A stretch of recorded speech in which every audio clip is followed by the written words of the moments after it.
Hi friends, welcome to Real World Plant-Based Diet.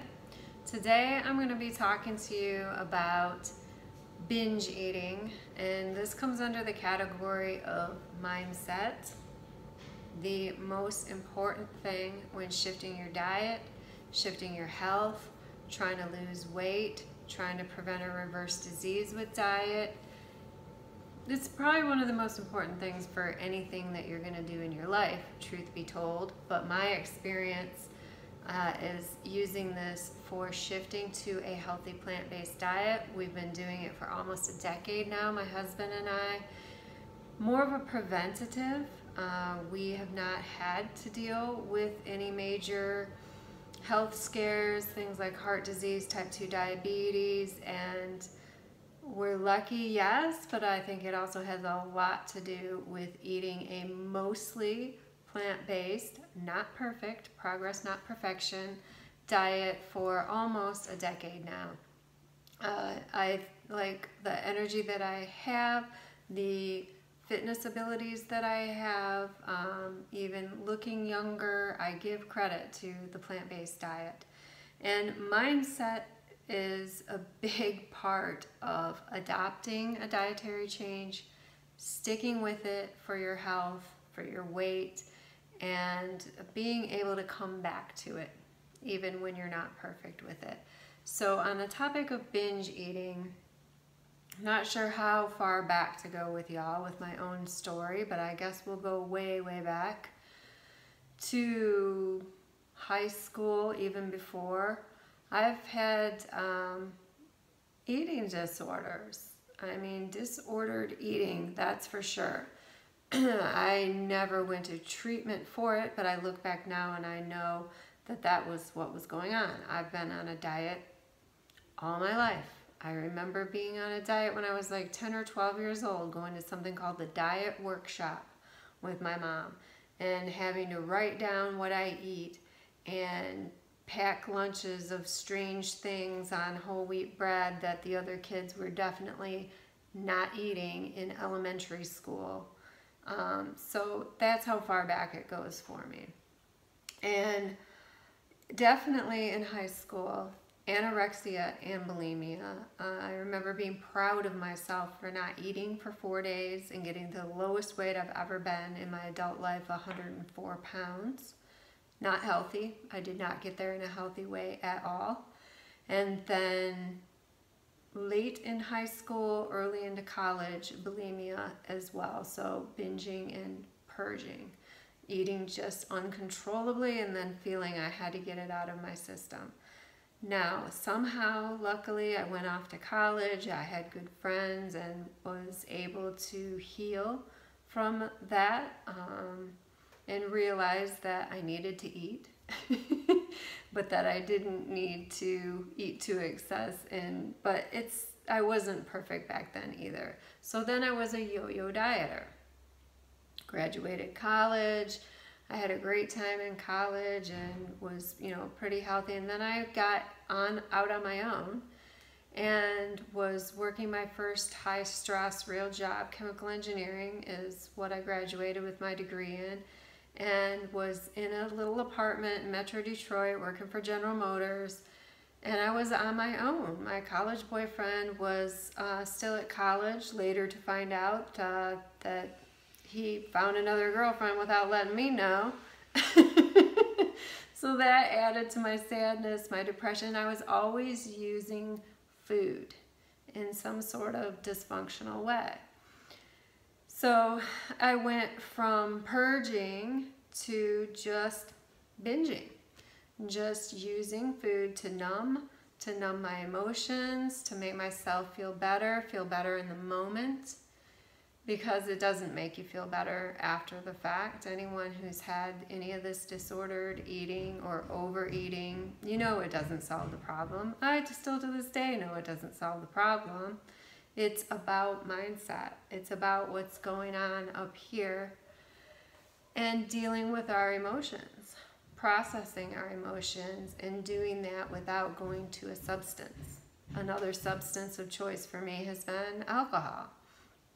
since very early on. Went to my first kegger party when I had just turned 13, if that tells you anything, and used alcohol dysfunctionally for many, many, many years. So I know what my go-to substances are, and it can be a lot of things. It can be shopping, it can be sex, it can be gambling, it can be, there's all sorts of addictions, probably unique ones and unique combinations for every human being. And, I don't know if there are people who have zero addictions and have never had any problem with addiction. I'm doubting it. I'm betting people use something to numb and make themselves feel better. I am not a psychiatrist or a psychologist. I'm just sharing my experiences with food and how I maintain a healthy relationship, or a much healthier relationship, for almost a decade now since going plant-based.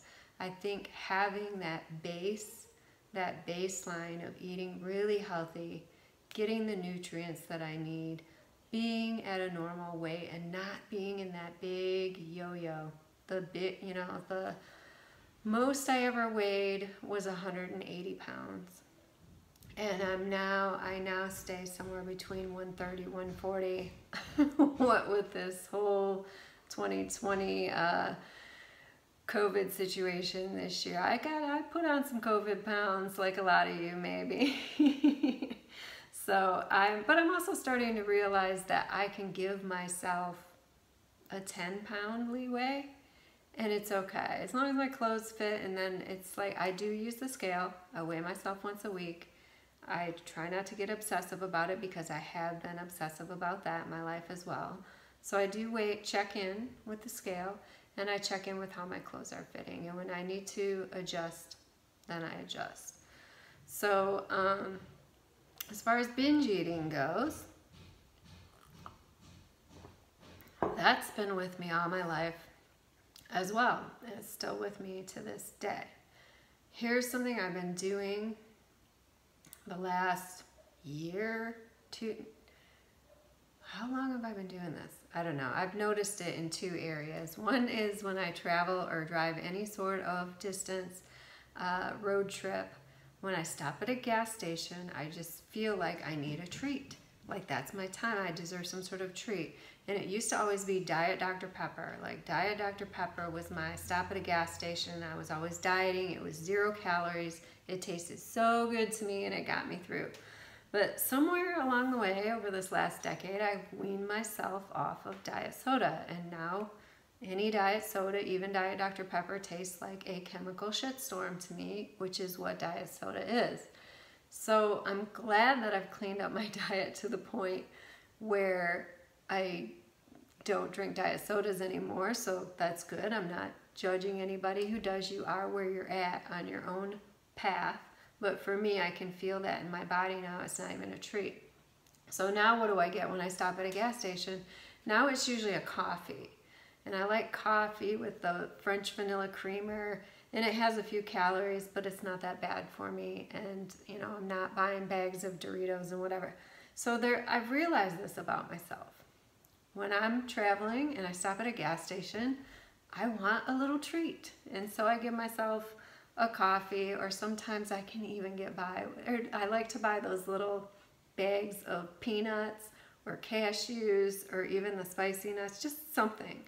And so you learn to shift.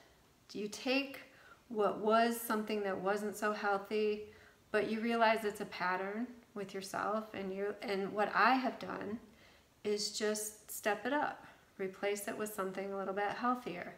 So instead of, Mountain Dew and Doritos, I shifted to Diet Dr. Pepper. Then I shifted to a coffee or a little bag of nuts. So I'm still needing that little break, and that's okay. Well, it's okay with me for now. I mean, to take it another level of, why do I need this? Why don't I just have the healthy snacks that are in the car? Why don't I just get some water or nothing? Take a breather, take a walk out in the fresh air. I can take it a step further. It just depends on how far you want to go. Like I've talked about that grading scale, A+ to an F. You know, you can use that for behaviors too. You know, grabbing the Mountain Dew and the Doritos was in the D and F category. And I've worked my way up to, I'm in a like A- or a B when I get myself a coffee or something. But it's just constant improvement, constant improvement. And so another thing that I'm going to share with y'all around this binge eating topic is when I go grocery shopping. For some reason, especially this year, 2020, with all the masks and the people stocking up and the shelves are half bare and they don't have what I want, and it's become a somewhat stressful experience for me.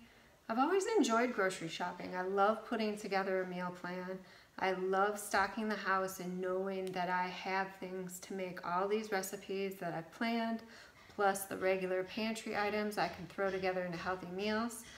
I like doing that for my family, for my household.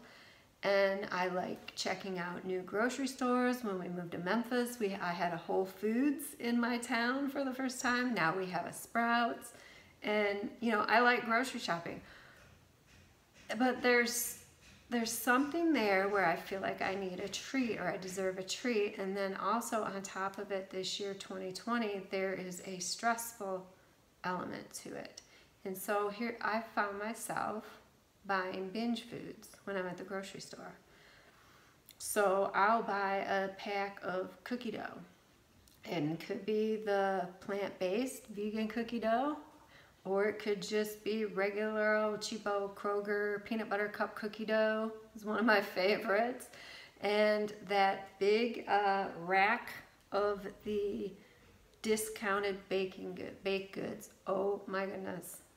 Dangerous kryptonite for me. The discounted baking goods, cookie dough, and peanut butter M&Ms. And the number of times I have gone to the grocery store and grabbed that. It's like the end of my shop. It's the last aisle. And I'm like, it's anxiety, it's nervousness, it's stress. And I'm just like, I need something to eat. And I tend to actually have low blood sugar. My mom's side of the family, we tend to be hypoglycemic. And that's probably part of it too. I should eat a healthy snack before I go. But the number of times I come out and then like in the car on the way home, you know, 48 years old still to this day, and teaching about healthy plant-based eating. So I'm just showing y'all I am not perfect either. I use food and sometimes alcohol, but way less than I use. My body just can't handle alcohol pretty much anymore. I can only have like 1 or 2 drinks and that's it, and we're like in bed by 10:30. We're not as wild and crazy going to keggers anymore. So yeah, but this pattern in 2020 at the grocery store, getting the cookie dough and eating half the package and then putting it in the freezer, and then or putting the rest of the M&Ms like in the bedside table, and if they're still in the house, I'll know and I'll use them for anxiety in the next day or two. It's like, if that junk's in the house, I will. So that's one tip. If you don't bring it into the house, common dieting advice, but just reinforcing it for y'all. If you're trying to shift to healthy plant-based eating, if the foods that you don't want to be eating aren't in the house, it's 1,000 times easier to deal with it. But then what happens when you go to the grocery store and you go buy that food, like I do? So I've had to take a look at this. So how do we shift this mindset? And I have been doing some journaling, some breathing. I apologize if y'all are hearing construction noise. We're having a new sidewalk. We're having a bunch of concrete stuff done. Apologize for that. I can't keep the contractors quiet. So shifting the mindset.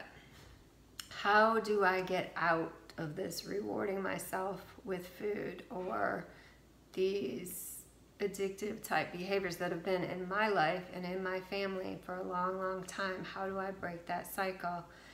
So I find getting out a journal and just taking a time out and writing down, and I don't judge myself. I've reached the point where I love myself.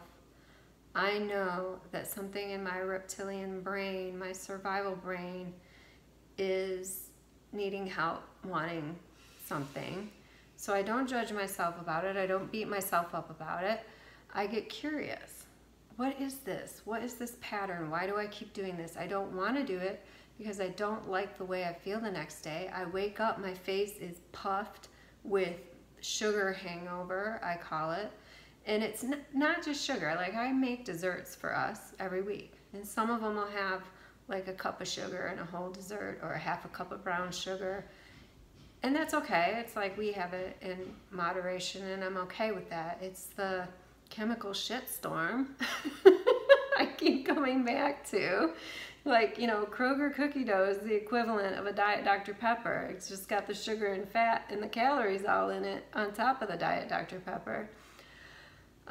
When I have anything that's like that these days, because I'm so used to clean eating, I wake up feeling hungover. Sometimes I'll even have a bit of a headache, my head's fuzzy, my face is all puffed up, and I don't like the way that feels. Yeah, I like the way the cookie dough and the peanut butter M&Ms feel when I'm anxious coming out of Kroger, but it's like, okay, we need to shift this. So I interrupt that pattern and I start observing myself, and then I get out a journal and I do some writing, like, what is this? What is going on? And sometimes I don't even have to write it. I just have to stop, like, go, sit down, rest, breathe, just do some deep breathing. I do a lot of gentle yoga, so I know how to kind of quickly do some cleansing breaths. It's not that hard to do. Breathe in for a count of 4 or 5 or 7.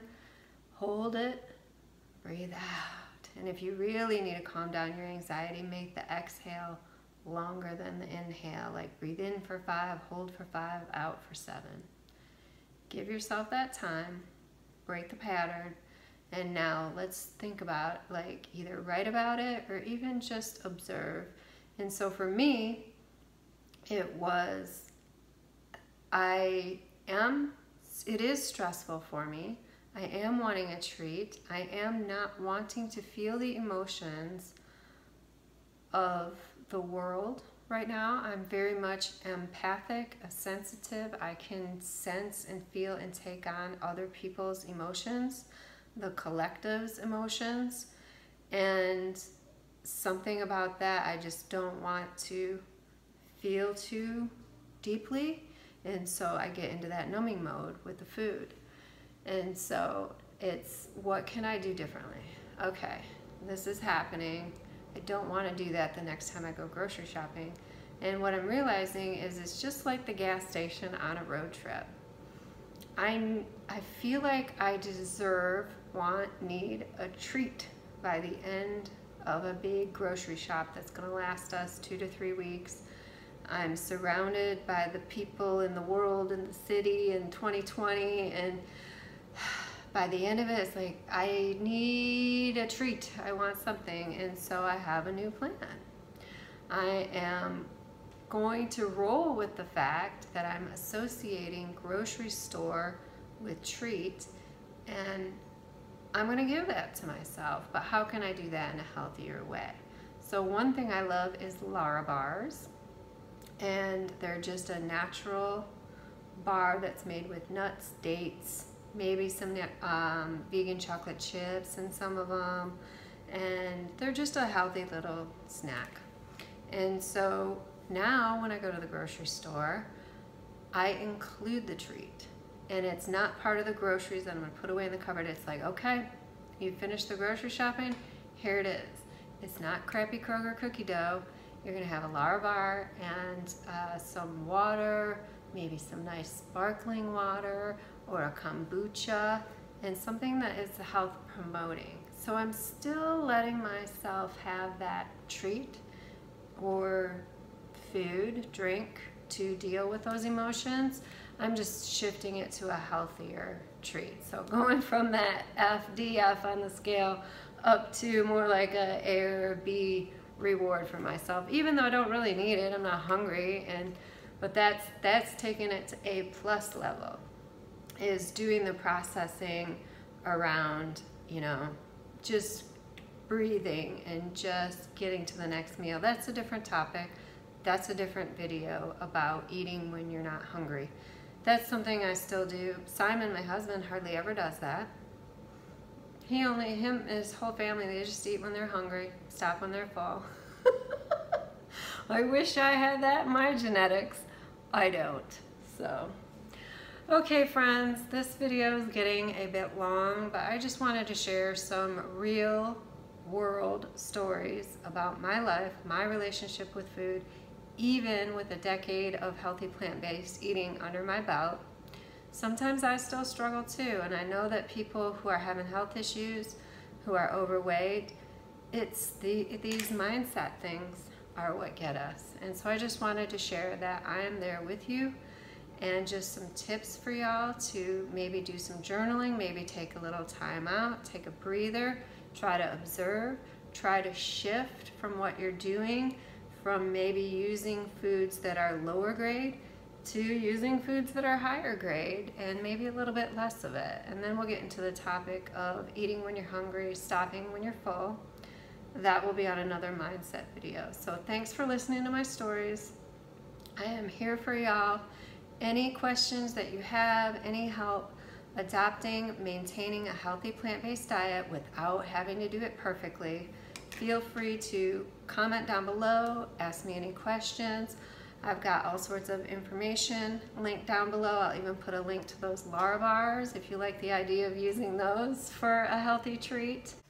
There's also a link to a free meal planning guide down below. And in that meal planning guide is all the information for how we put together a week's worth, 2 weeks of meals.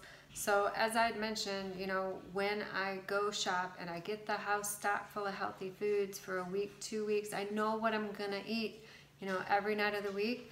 That meal planning guide, it gives you the exact process of what I use, how to set myself up for success, how to cook for the family healthy for the week. I've put some shortcuts in there, using some processed foods, going out to eat once in a while, making good use of leftovers. So check out that guide if you want to set yourself up for success, better mindset, knowing that your house is stocked full of healthy food. This is the meal plan I've got for the week. That guide shows you how to do it. So thanks for being with me, y'all. If you like these videos, feel free to give a thumbs up, subscribe down below, and I will see you next week, friends.